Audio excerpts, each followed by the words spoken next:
इस कार्यक्रम के प्रायोजक हैं कृषि एवं किसान कल्याण मंत्रालय, भारत सरकार। हर जोखिम से निकल कर फसल आए, सुरक्षित हो जाए।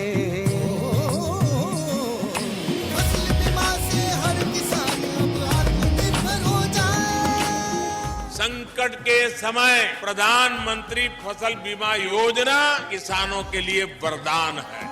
अब सूखा पड़े या बाढ़ आ जाए कोई डर नहीं। अब ओले पड़े या कीट पतंगे फसल खा जाए कोई फिक्र नहीं, क्योंकि हमने लिया है प्रधानमंत्री फसल बीमा। बुआई से फसल कटाई तक हर जोखिम का दावा, न्यूनतम प्रीमियम पर अधिकतम भुगतान का वादा। योजना से हर साल जुड़ रहे हैं 5 करोड़ से ज्यादा किसान। अब आपकी है बारी। नजदीकी कृषि कार्यालय, सहकारी समिति, बैंक शाखा, अधिकृत बीमा कंपनी या जन सेवा केंद्र में स्वेच्छा से करा सकते हैं पंजीकरण। फसल बीमा पोर्टल या फसल बीमा ऐप द्वारा भी कराया जा सकता है पंजीकरण। प्रधानमंत्री फसल बीमा योजना, आपकी फसलों का संपूर्ण सुरक्षा कवच। कृषि एवं किसान कल्याण मंत्रालय, भारत सरकार। कार्यक्रम किसान वाणी सुनिए सब बहन भैया ने रिसाले भाई की राम राम।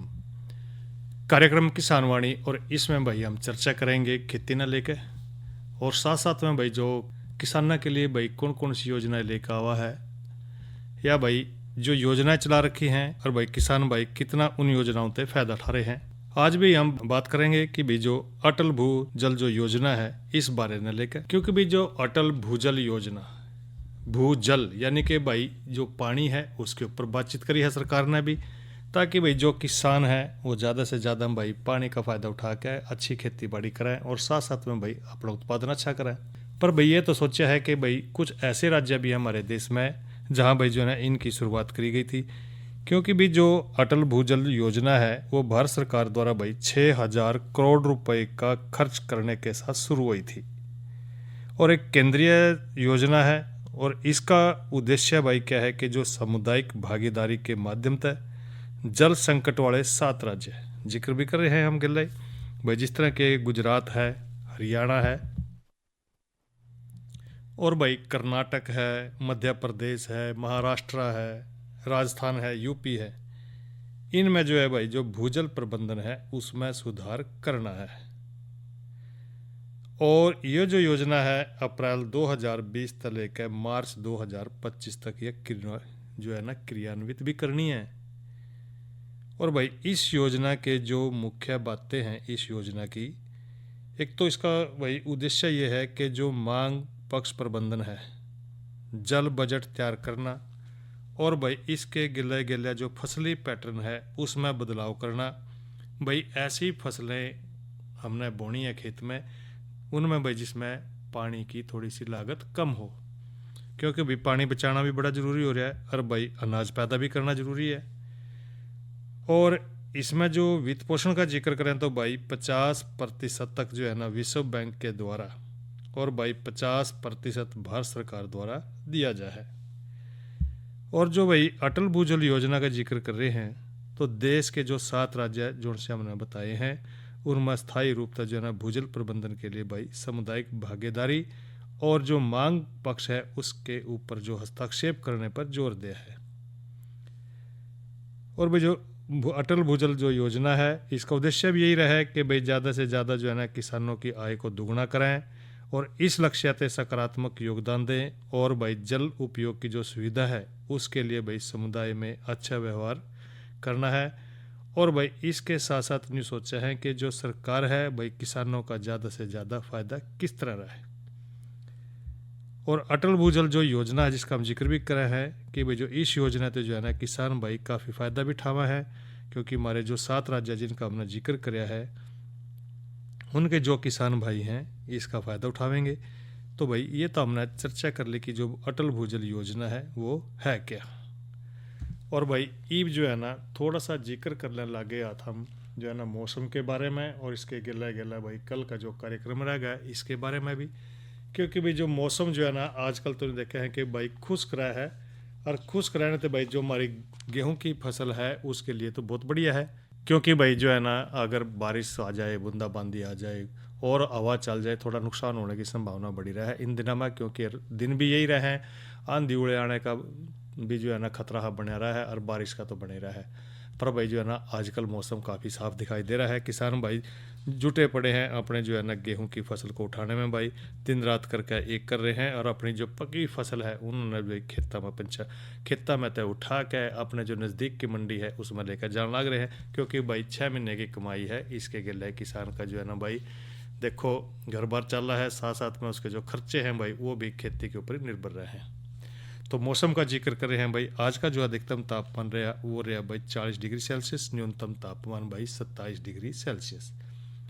और कल में भाई जो है ना अधिकतम तापमान रहने की संभावना है 42 डिग्री सेल्सियस और न्यूनतम तापमान 28 डिग्री सेल्सियस।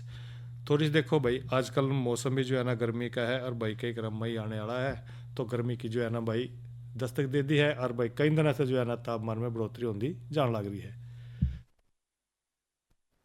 और भाई ईब थोड़ा सा जिक्र कर दें कि भाई जो कल का कार्यक्रम रहेगा हमारा वो रहेगा भाई अन्नदाता, और अन्नदाता कार्यक्रम में हम बात करेंगे भाई कल ना एक तो नमो ड्रोन दीदी योजना पर हम जिक्र करेंगे, और इसके गिले गिले भाई नई फसल नई उमंग में बात करेंगे गुलाब के फूल के पौधे की जो देखभाल है वो किस तरह आपने करनी है।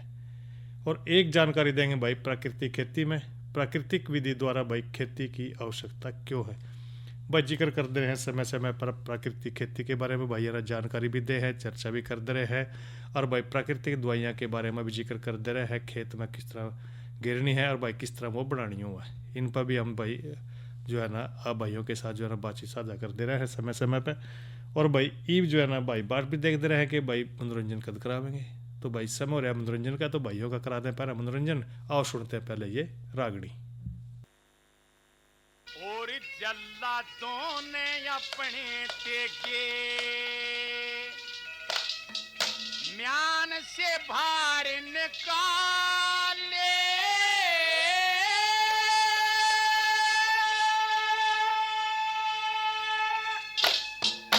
और नगरी में करलाट मच गया पूरन ने ले साले, जल्लादों ने अपने टेके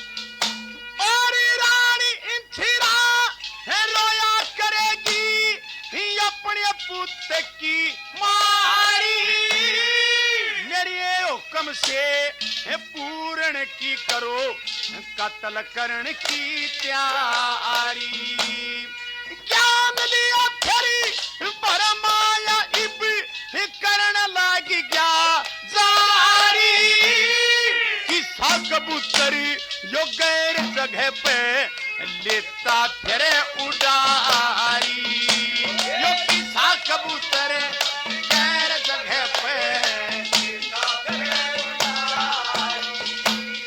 पूर्ण मल की सोनी कत्ल होने की, पूर्ण मल की सोनी कत्ल होने की, दुनिया के दिल हाले नगरी में करनाट मच गया पूर्ण ने ले साले,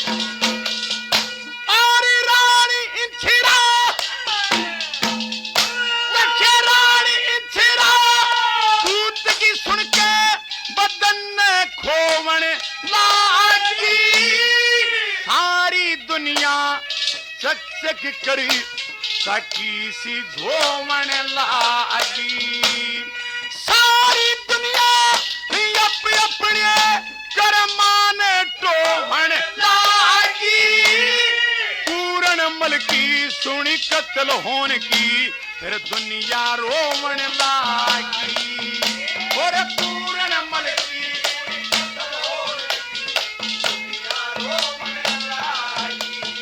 नुक नूना दे पापन ने भाइयो नूना दे पापन ने भाइयो बड़े बड़े घर गाले नगरी में कर्नाट मच गया पूरन ने ले साले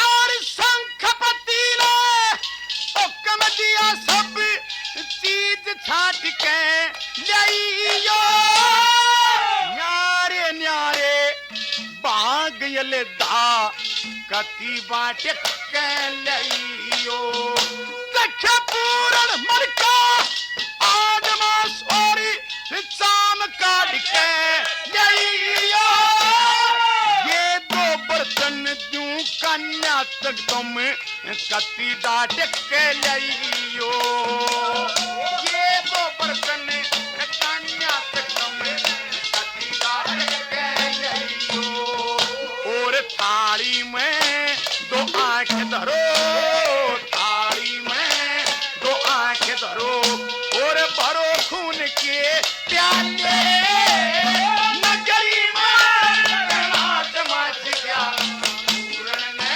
ले जाके गंगा दो अपने जान से मारे नगरी में कर्नाट मच गया पूरन ने ले जाके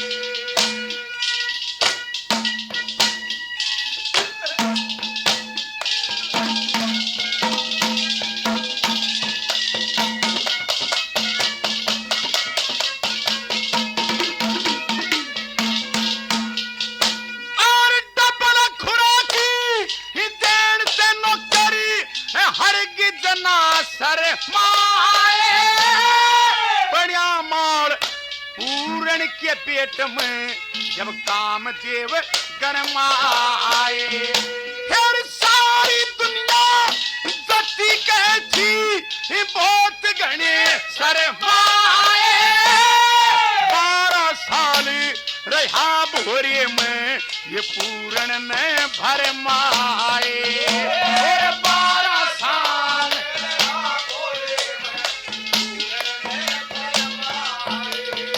और लक्ष्मी चंदी ये कित फरमाए श्री लक्ष्मी चंद ये कित फरमाए संतान दाल मसाले नगरी में समाज जात पूरन ने ले जाके तूने अपने दिल ज्ञान से बाहर निकाले नगरी में कर्नाट मच गया पूरन ने ले जाके गंगा दो अपने दिल और भाई है ना ये तो सुनी रागनी। और भाई ईब जो है ना बात करेंगे आज की नसीहत में। भाई फसल अवशेष प्रबंध आपने किस डाल करना है। भाई किसान भाई जाना है कि कुछ किसान भाई ने तो भाई अपनी जो है ना फसल उठा ली होगी, अगली फसल की तैयारी शुरू करने की तैयारी कर रखी होगी, और भाई खेत में पड़े हुए शुरू हो गए। और कुछ किसान भाई ने सोचा है कि भाई जो खेत में अवशेष बच रहे हैं गेहूं के उनमें आग लगा दें हैं। भाई इस तरह अगर आप करोगे तो देखो कई डाल का नुकसान होने की संभावना बनी रहा है। एक तो नहीं देखो कि भाई अगर आप खेत में आग लगा रहे हो, अगर आपके खेत भाई सड़क के दौरा हैं तो आने जाने वाले ना काफ़ी दिक्कत होगी, इतना धुआं हो जाएगा कि भाई दुर्घटना होने की संभावना बन ही रहा है। दूसरी बात यह है कि भाई जो हमारे खेत में जिस तरह अवशेष रहे हैं, नहीं सोचा है कि भाई इन्हें ना जला दें, इससे एक नुकसान और हो जाएगा, हमारे जो मित्र कीट है ना भाई वो मर जाएंगे, जिससे जो है ना भूमि की जो उपजाऊ शक्ति है वो खत्म हो जाएगी, क्योंकि भाई वही जमीन को भाई अल्टा पल्टी कर दे रहे हैं। जिस तरह केचुए का जिक्र करें तो भाई केचुआ जो है ना जमीन ने मिट्टी ना खांदा रहा है और बुरबुरी बना रहा है हवादार, ताकि भाई जो पानी का रिसाव है वो अंदर तक चला जाए। तो हमारा मित्र कीट केचुआ है, अगर भाई केचुए इस तरह मर गए तो भाई खेती के ऊपर असर जरूर पड़ेगा। इस बात का भी जरूर ध्यान रखा करो कि भाई जब खेत में आग लगा हो तो भाई वो बिल्कुल नहीं करना है आपने। जो भाई फसल अवशेष हैं उनका प्रबंध करना है तो बहुत बढ़िया बात रहेगी, क्योंकि भाई अगर आप अच्छी डाल फसलों का उचित ढंग से प्रबंध करेंगे, बेहतर गुणवत्ता वाली खाद के रूप में उसको आप जो है ना परिवर्तित कर सका है, या भाई रासायनिक खाद के साथ साथ इसका प्रयोग पैदावार को बनाए रखने में या भाई कई तरह बढ़ोतरी में सहायक भी हो सका है। क्योंकि अगर हम खेत में इसने गिल्ला ही बांध देंगे, अवशेष जो है ना पानी दे देंगे तो वो मिट्टी में गड़ जाएंगे और जिससे जो उपजाऊ शक्ति है भाई खेत की वो बढ़ जाएगी। एक बात और है इसमें, क्योंकि भाई इसमें जो रासायनिक उर्वरक हैं अगर हम उनका ज़्यादा बहुत ज़्यादा उपयोग करने लग जाए कई बार तो देखो उसका असर जरूर पड़ेगा खेती पे। फसल अवशेष प्रबंधन तय भाई एक तो मिट्टी की जो उत्पादकता है, इसके साथ साथ जो अकार्बनिक जो उर्वरक हैं उनकी जो क्षमता है उसमें बढ़ोतरी होने पर जो है ना महत्वपूर्ण भूमिका निभा सका है फसल अवशेष प्रबंधन। क्योंकि भाई मिट्टी के अंदर कई तरह के गुण है, भौतिक गुणों का जिक्र कर लें, रासायनिक गुण भी हुआ, जैविक गुण भी हुआ, इनके ऊपर इनका जो है ना असर जरूर पड़ा है। फसल अवशेष के उपयोगिता भाई होने वाले जो लाभ हैं उसके बारे में बहुत कुछ कहें, हम भी कहें कि भाई ये सबसे बड़ी समस्या न्यू है कि अगर आमतौर पर फसल के जड़ के हिस्सों को छोड़कर फसल के जो अवशेष के जो अधिकतर हिस्से को फेंक दे हैं, जिस तरह के जो खास जो फसलें हैं कई बार इस तरह के जो मोटे अनाज के साथ साथ भारी मात्रा में जो फसल अवशेष है, जिस तरह के उनके तने का जिक्र करें, पत्तियां का जिक्र करें, का उत्पादन कर दे रहे हैं। तो आधुनिक रूप से हम देखा है कि जिस तरह के आजकल हार्वेस्टर आ रहा है, भूसा और कुट्टी एक साथ देते हैं, तो भाई अन्य मशीन भी इनको अलग कर दे है। पकी फसल की कटाई के बाद खेत में छोड़ दें अवशेषों को भाई या ठूंठ या पराली जिसना कहें, हम कई बार देखे हैं पराली के भी जहाँ जब धान का सीजन हुआ है और अब गेहूं के जो कई फाने हैं भाई उनमें आग लगावा है, तो ये बिल्कुल ना करें भाई। तो हम तो नहीं कहें कि भाई अगर आप खेत में अच्छी तरह उनको भाई पानी दे कर खेत में बावेंगे तो भाई आपकी ज़मीन में जो है ना हद तक जो है ना आप उसके में जो रासायनिक खाद है कम डालने की जरूरत पड़ेगी। जिस तरह के भूसा है, कड़बी है, पराली है, देखें तो भाई पशु चारे के अतिरिक्त और भी कई उपयोग हो सके हैं जो फसल अवशेष है। पशुधन उत्पादन के अंतर्गत भाई भूसे की जो कई तरह कूड़ा करकट या उसमें जो कंपोस्ट या वर्मी कंपोस्ट बनाने के लिए भाई उपयोग कर सके हैं। इसका कटे भूसे को भाई कुक्कड़ चारा के रूप में भी आप उसका प्रयोग कर सके हैं, भूसा बना सके हैं। क्योंकि भाई आजकल तो रिपर आ रहे हैं भूसा बनाने के लिए, तो आप भाई अपने जो पशुपालक भाई हैं वो भूसे की जरूरत पड़ा है उन्होंने, क्योंकि भाई जो है ना भूस के गिल्ला जो है ना हरी सानी हरा चारा उसमें डाल लेंगे मिला के तो भाई अच्छा रहेगा। तो इसके लिए आप जो भाई इसका भूसा बना सको हो। धान की पराली खास करके देखा है कई बार तो ऐसा हो जाए कि भाई भूस जब खत्म हो जाए तो भाई धान की जो पराली है उसने खिलाना है पशुओं को। और भाई जो ये अवशेष है अगर इन्हें हम काट के कागज जो हमारे जो कारखाने हैं कागज बनाने के वो खरीद ले हैं, या भाई भूसे की पैकिंग करके दूसरे सामान के रूप में भी उसका प्रयोग कर सके हैं, उनको आप बेच सको हो। तो इस तरह जो है ना भाई कई बार और तरीके भी हैं इनके अवशेष का जो है ना प्रबंधन करने के। अब तो भाई कई तरह ईंट निर्माण में भी इसका प्रयोग होने लग गया, या भाई कटे हुए भूसे को भाई कच्ची मिट्टी में मिला कर बाहरी प्लास्टिक के रूप में भी आप प्रयोग में ला सका है। बाजरा, ज्वार और या मक्के के जो मजबूत तने हैं उन्होंने कई ग्राम भाई पारंपरिक जो हमारे भवन है या अनाज भंडारण है या भाई पर्दे के रूप में भी उपयोग कर सके हैं उनका। कई बार देखे हैं कि जो पुराने समय में था भाई सर्दी के दिनों में जब जाडे हो जाए थे जहाँ हम पशु बांधे करें थे उनके आगे भाई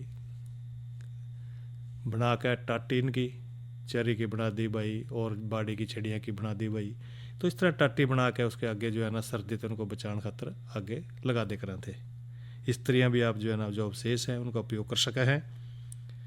और इसके साथ साथ भाई बात यह है, जो अवशेष प्रबंधन, खासतौर पर जो जैविक पदार्थ हैं, प्रबंधन करने पर राष्ट्रीय जो नीति हमारी तैयार करने की जरूरत हो रही है। खरपतवार सहित या हर संभव जो जैविक या कार्बनिक अवशेष हैं उनका भाई पुनः चक्रण भी कर सके हैं।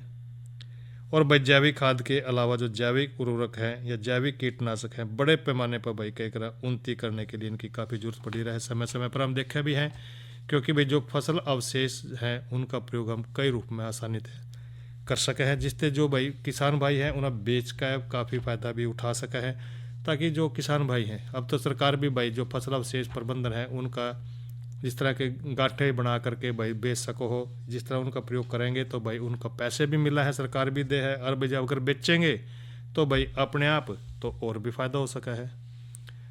और भाई खाद्य के रूप में सिफारिश की बात करें तो भाई न्यू देखा है कि जो खासकर जो विशेष प्रबंधन करके खाद के रूप में हम इसका प्रयोग कर सके हैं। तो भाई किसानों को भी फसल अवशेष को जलाने से होने वाली जो हानि है या उनका समुचित प्रबंधन के बारे में भाई हम तो कहते रहे समय समय पे, ताकि जो किसान भाई हैं अच्छा फ़ायदा उठाएं। और भाई फसल जो अवशेष है उनको न जलाएं। अगर आप भाई खेत में ही उनको दबा देंगे, गड़ा देंगे, पानी जब खेत में देंगे और फिर जो है ना आप उसको खेत में बाओगे तो अच्छी तरह मिट्टी मिल जाएगा, जिससे आपकी फसल में बढ़ोतरी होगी। तो ये तो हमने तो जिक्र करा भी आज की नसीहत में फसल अवशेष प्रबंधन के बारे में।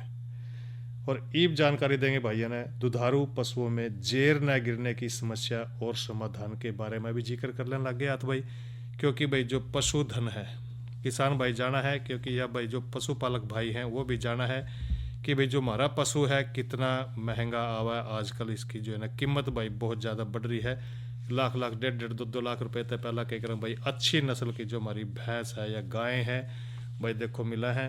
अगर भाई उनमें कई तरह के जो है ना कई बार समस्या आ जाए, कई बार और रोग भी लग जाए, थनेला रोग हो गया, दूध जुआ रोग हो गया, या और जानकारी दे रहे हैं भाई इस तरह के आज भी जिक्र कर रहे हैं कि भाई जो पशु दुधारू पशु हैं उनमें जेर कई बार जो है ना नहीं गिरते, पशु समस्या आ जाए। तो भाई देखो ये तो हाँ बस की बात नहीं होती, क्योंकि जो पशुपालक भाई यही सोचा है कि जो हमारा पशु है सही तरीके से भाई ब्याह जाए और भाई जेर गिर जाए तो बड़ा खुश हो जाए। तो अभी बात न्यू है, कई बार तो इस तरह की समस्या देखने में भी मिल सका है। ये नहीं सोचो कि भाई फ़ायदा रहे, कई बार समस्या का सामना भी किसान भाई कर दे रहे हैं, क्योंकि भी जो गर्भकाल के जब दौरान गर्भावस्था में मादा तथा शिशु को प्राप्त होने वाले पोषण का एकमात्र साधन जो है ना भाई प्लेसेंटा उसने जेर का है, जिसका काम क्या है कि शिशु के लिए भाई glucose, oxygen, mineral, amino acid की भी जो है ना उपलब्धता सुनिश्चित कर रहा है। और भाई एक बात और जिक्र करते रहे कई बार कि भाई हुआ क्यों कर है, क्या करना पड़ेगा इसके लिए। भाई इसके लक्षण इस तरह है कि जो सभी मादा प्रसव क्रिया में 10-15% प्रसव के जो दौरान जो है ना भाई जेर का गर्भाशय में फंसे रह जाना पाया जाए है, जिसके कारण भाई जो है ना समस्या हो सका है। तो भाई किस तरह हो सका है, थोड़ी एक दो बात भाई जिक्र कर रहे हैं। जिस तरह के होने उत्पन्न अगर यह समस्या आ जाए तो सबसे पहली बात यह है कि जो प्रमुख मादा जनन अंग का संक्रमण हो जाए, तो एक तो संक्रमण होने की समस्या हो जाए, दूसरा लंबे समय तक भाई बने रहने के बाद जो मादा पशु का प्रजनन अंग है उसमें जो मवाद है उसके पड़ने की संभावना जो है ना ज़्यादा दिखाई दे है। इसके साथ साथ भाई जो और प्रभाव किस पे पड़ा है, पशु की प्रजनन क्षमता के ऊपर, क्योंकि भाई इसमें जो है ना स्वास्थ्य है और भाई प्रजनन जो क्षमता है दोनों के ऊपर इसका प्रभाव देखने न मिला है। क्योंकि भाई गर्भाशय में जेर का सड़ना या मवाद बढ़ने की जो असामान्य सी प्रक्रिया है उसका उपचार समय से न किए जाने पर इसका भाई देखो प्रभाव तो पड़ेगा, क्योंकि समस्या जो है पशु भी परेशान रहा है और भाई जो पशुपालक भाई है वो तो रवा है। इसका प्रमुख कारण तो यूँ रहा है कि भाई कई बार यूँ देखा है एक तो जो मादा में जननांग के पास ही मल द्वार होने के कारण भाई मल के साथ निकलने वाले जो जीवाणुओं का गर्भाशय या थनों तक जो है ना जेर के माध्यम से ही तुरंत पहुंच जाने की संभावना बनी रहा है। इसके बाद जो है ना पशु रोग के कई लक्षण दूसरे या तीसरे रूप में भी भाई नजर आवेंगे। तो न्यू देख लिया कि जो दूसरे लक्षण हैं उनमें मुख्य रूप से तो दूध उत्पादन में एक तो कमी होएगी, शारीरिक तापमान का बढ़ना हो जाएगा, कमजोरी भी देखने न मिलेगी। तो भाई इसका उपचार जो है ना समय पर करवाना बड़ा जरूरी है, नहीं तो भाई पशु की मृत्यु भी जो है ना हो सके है, इस बात का भी आपने ध्यान रखना है किसान भैया ना या पशुपालक भैया ना। एक तो कारण ये रहा है कि एक तो समय से पहला बच्चे का पैदा होना है, दूसरा वजह है भाई जो गर्भपात की समस्या रहा है वो वजह है, या कई बार भाई जुड़वा बच्चों का पैदा होना भी यह समस्या आ जा है। और भाई कई बार तो नहीं देखा है कि जब पशु ब्याह है या उससे थोड़े बहुत दिन पहले भाई गर्भाशय का बाहर आ जाना, तो बच्चा निकलवाने के लिए भाई हार्मोन्स के प्रयोग, जिसका पीछे का कारण जो है ना गर्भकाल के कारण पशु में कई तरह की जो आवश्यक हार्मोन्स की कमी या गड़बड़ी का कारण भी हो सका है, या बच्चा पैदा होने में कठिनाई की अवस्था में भी यह समस्या आ सका है। कैल्शियम या भाई फास्फोरस के अनुपात में गड़बड़ी, या iodine, vitamin A, vitamin E और या भाई कोबाल्ट, इस तरह के जो खनिज तत्व हैं उनकी मात्रा की अगर कम हो रही हो तो प्रसव के बाद जेर के अटक जाने का मुख्य कारण भी हो बन सका है।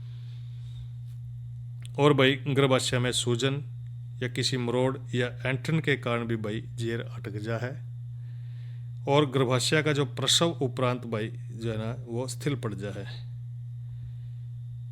अकबर भाई यह समस्या आ भी जाए किसान भाइयों तो अपना ध्यान रखना है, एक तो जेर को गैर अनुभवी व्यक्ति तक निकलवाना उचित नहीं होगा।